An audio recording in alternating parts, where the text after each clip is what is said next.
বলিউডৰ কিং খান অৰ্থাৎ শ্বাহৰুখ খানলৈ মৃত্যুৰ ভাবুকি আৰু এই ভাবুকিৰ পিছতে এতিয়া শ্বাহৰুখ খানৰ Y+ সিকিউৰিটি ব্যৱস্থা কৰি দিছে চৰকাৰে। এবাৰ Y+ নিৰাপত্তাৰ ব্যৱস্থা কৰিছে অভিনেতা শ্বাহৰুখ খানলৈ। বন্ধুসকল, জোৱান আৰু পাঠানৰ সফলতাৰ পাছতে এইবাৰ অভিনেতাগৰাকীলৈ আহিছিল মৃত্যুৰ ভাবুকি বুলি জানিব পৰা গৈছে। আৰু বলিউডৰ বাচ্চা শ্বাহৰুখ খানৰ হত্যাৰ ভাবুকিৰ পাছতে এই ব্যৱস্থা গ্ৰহণ কৰিছে মহাৰাষ্ট্ৰৰ চৰকাৰে বুলি জানিব পৰা গৈছে। তথ্য অনুসৰি মহাৰাষ্ট্ৰৰ ৰাজ্য চৰকাৰক লিখিত অভিযোগ দিছিল কিং খান অৰ্থাৎ শ্বাহৰুখ খানে। আৰু এই অভিযোগৰ ভিত্তিতে শ্বাহৰুখ খানৰ নিৰাপত্তা উন্নীত হৈছে। পৰৱৰ্তী খবৰটো হৈছে এটা খুবেই ডাঙৰ খবৰ। এবাৰ মেট্ৰিক পৰীক্ষাৰ বাবে আহি পৰিছে এটা খুবেই ডাঙৰ খবৰ। অৱশেষত ঘোষণা কৰা হৈছে মেট্ৰিক পৰীক্ষাৰ সময়সূচী। এইবাৰ 16 ফেব্ৰুৱাৰীৰ পৰা আৰম্ভ হ'ব মেট্ৰিক পৰীক্ষা। এই মুহূৰ্তত জনাইছো এটা ব্ৰেকিং নিউজ। ঘোষণা কৰা হ'ল মেট্ৰিক পৰীক্ষাৰ সময়সূচী। বন্ধুসকল, 2023 আৰু 2024 বৰ্ষৰ মেট্ৰিক পৰীক্ষাৰ সময়সূচী ঘোষণা কৰিছে। এবাৰ 16 ফেব্ৰুৱাৰীৰ পৰা আৰম্ভ হ'ব মেট্ৰিক পৰীক্ষা।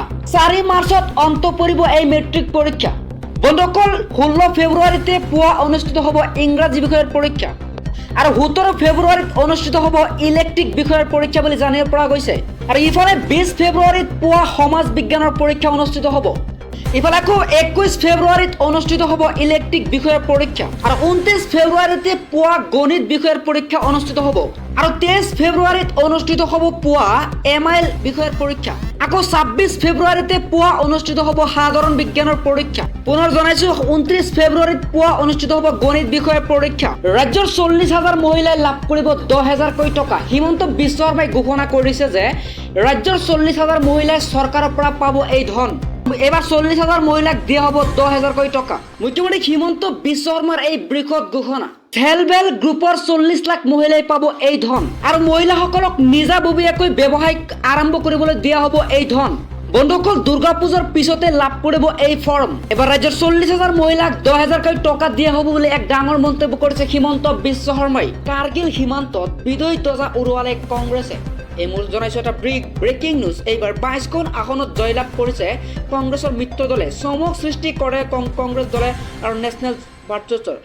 মাত্ৰ 2খন আসন লাভ কৰি শোচনীয় পৰাজয় কৰিছে বিজেপিয়ে। লাডাখত বৃহৎ জয় এইবাৰ কংগ্ৰেছ মিত্ৰ দলৰ। এইবাৰ 26খন আসনৰ 22খন আসনতে জয়লাভ কৰিছে কংগ্ৰেছৰ মিত্ৰ দল আৰু 2টা সমষ্টিতে সীমাবদ্ধ আছে বিজেপিয়ে। আৰু বোলে কাৰ্গিলৰ 30জনীয়া লাডাখ সাহিত্য পাহাৰ উন্নয়ন পৰিদৰ্শনৰ 4 বছৰৰ মূৰত অনুষ্ঠিত হোৱা নিৰ্বাচনত শক্তি প্ৰদান কৰিছে কংগ্ৰেছে। ইফালে 9খন আসন দখল কৰিছে কংগ্ৰেছে বুলি জানিব পৰা গৈছে। এই মুহূৰ্তত জনাইছো এটা ব্ৰেকিং নিউজ। এবাৰ নেশ্যনেল কনফাৰেন্সৰ জয়লাভ কৰিছে 13খন আসনত। ইফালে 2টা সমষ্টিতে হাৰ মানিলে সাহসীয় দল বিজেপি দলে। 2খন আসনত জয়লাভ কৰিছে এতিয়া INDP। লাডাখত চলিল এইবাৰ ৰাহুল গান্ধীৰ যাদু। কিছুদিন পূৰ্বে লাডাখ ভ্ৰমণ কৰিছিল ৰাহুল গান্ধীয়ে বুলি জানিব পৰা গৈছে। আৰু 5ম লাডাখ সাহিত্য পাহাৰ উন্নয়ন পৰিষদৰ নিৰ্বাচনত জয়ৰ দিশে কংগ্ৰেছ। মাটিবাৰীক লৈ এই মুহূৰ্তত আহি পৰিছে এটা ডাঙৰ খবৰ। শীঘ্ৰেই আৰম্ভ হ'ব মিছন বসুন্ধৰা 3। কোনে লাভ কৰিব মাটিৰ পট্টা সুবিশেষ জনাই আছো। ইফালে 14 নৱেম্বৰত শেষ হ'ব মিছন বসুন্ধৰা 2ৰ কাম কাজ।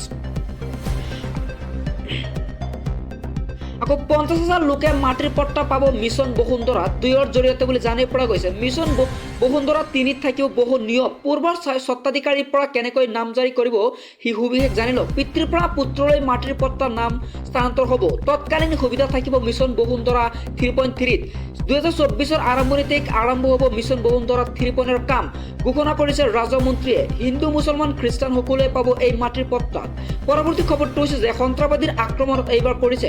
3 দিন ধৰি নগৰৰ ভিতৰত আবদ্ধ আছে নাগৰিক। ইজৰাইলৰ মহিলাক বৰ্বৰ অত্যাচাৰ কৰিছে। বহু ইজৰাইলী নাগৰিক বন্দী কৰি ৰাখিছে সন্ত্ৰাসবাদীয়ে আৰু অধিক ভয়ানকভাৱে ইজৰাইলত আক্ৰমণৰ প্ৰস্তুতি চলাইছে সন্ত্ৰাসবাদীয়ে। ইজৰাইলী মহিলাক বৰ্বৰ অত্যাচাৰ সন্ত্ৰাসবাদীৰ। ইফালে বহু ইজৰাইলী নাগৰিকক বন্দী কৰি ৰাখিছে সন্ত্ৰাসবাদীয়ে বুলি জানিব পৰা গৈছে।